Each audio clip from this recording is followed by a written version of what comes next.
Welcome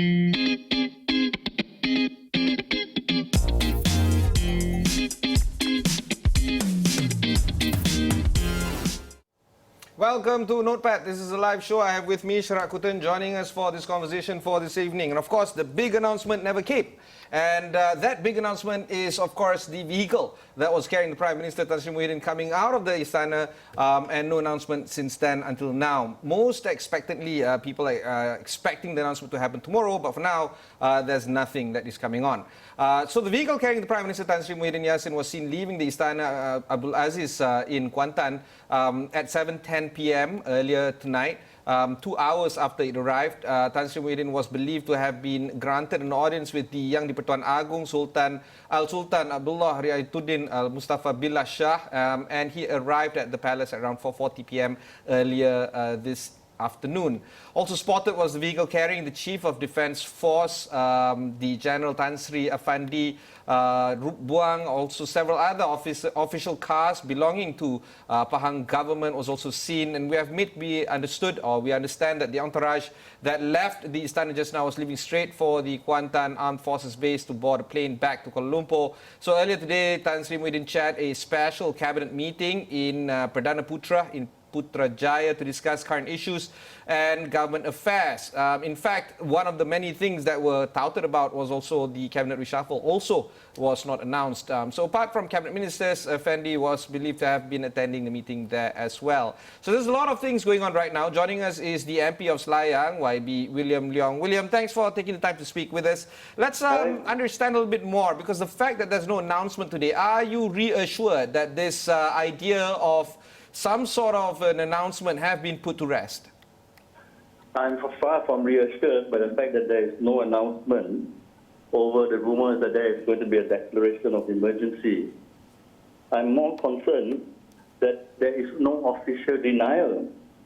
It would be expected that if there's no such thing, then a denial should have been forthcoming. So the official silence gives credence to the rumors, and that is a very frightening thought. William, are you reassured that, that the fact that there was a proposal to have some form of emergency rule wasn't well received, or wasn't received in the sense that the palace did not accede to it today? Is that good news for you? I don't think it's good news, because that means it's still on the table, and we will be all waiting anxiously whether this is going to happen or not.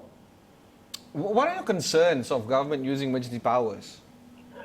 A declaration of emergency is something that we have when there was an insurrection, when there were terrorist attacks.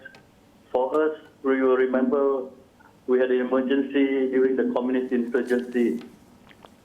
What happened is that the fundamental liberties, the check and balances in the Constitution, the restrictions, all are removed. And what I can see is that this is being used by a government that may be lacking in legitimacy, that have been trying to avoid the motion of no confidence.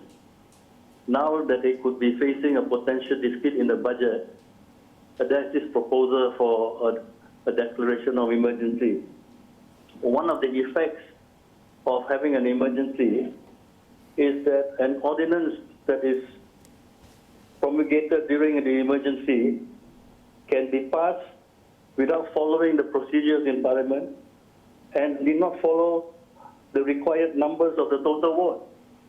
So even if the government do not possess the majority, if there is an emergency, the ordinance would be passed. That's the effect that we are facing, that the freedoms and democracy, checks and balances are all removed. But William, are there people in your community, your constituents, who are concerned about the pandemic, and the pandemic or the public health crisis is in fact the reason, at least the stated reason, that people or proponents of emergency rule are putting out there as the reason for having such a rule? Do you think that they would welcome it? Do they feel reassured at this point in time that the government has enough heft, legislative heft, to put through the kinds of things it needs to do in order to bring the COVID-19 situation under control? They have done it with the full lockdown earlier. The prevention and control of infectious disease, the regulations that are in place, provides the executive with sufficient power. And we are not facing a situation where the people are refusing to comply. Perhaps maybe a few politicians are the ones that are not complying. Abah didn't take out the rotan on them. But as far as the rest of the people are concerned, everyone is abiding by the regulations, trying as best as they are. There's no reason why there's not enough powers under the Prevention and Control of Infectious Diseases Act to deal with the pandemic. William, do you think, and speaking to your colleagues in Parliament, both on your side of the aisle and across the aisle, do you think there is support for this idea of emergency rule, whether it's full emergency, rule by decree, or some partial form of it, and it's coming under this expression, an economic emergency? Do you think anybody is persuaded in Parliament of this argument? From what I can see in the chat groups and the messages that I have been receiving, no reasonable person is in favor of having this emergency. Including MPs from the government side, government backbenchers? Well, I have not been able to get any message from them yet, so I can't comment on them. But I think any reasonable person who have been following the events of the day who can see through what they are trying to do, trying to make use of the pandemic as an excuse to continue their illegitimate government. All right, thank you, William Leong, for taking time to speak with us on this late evening. We'll go for a short break before we continue on our conversation on the non-emergency announcement that didn't happen tonight.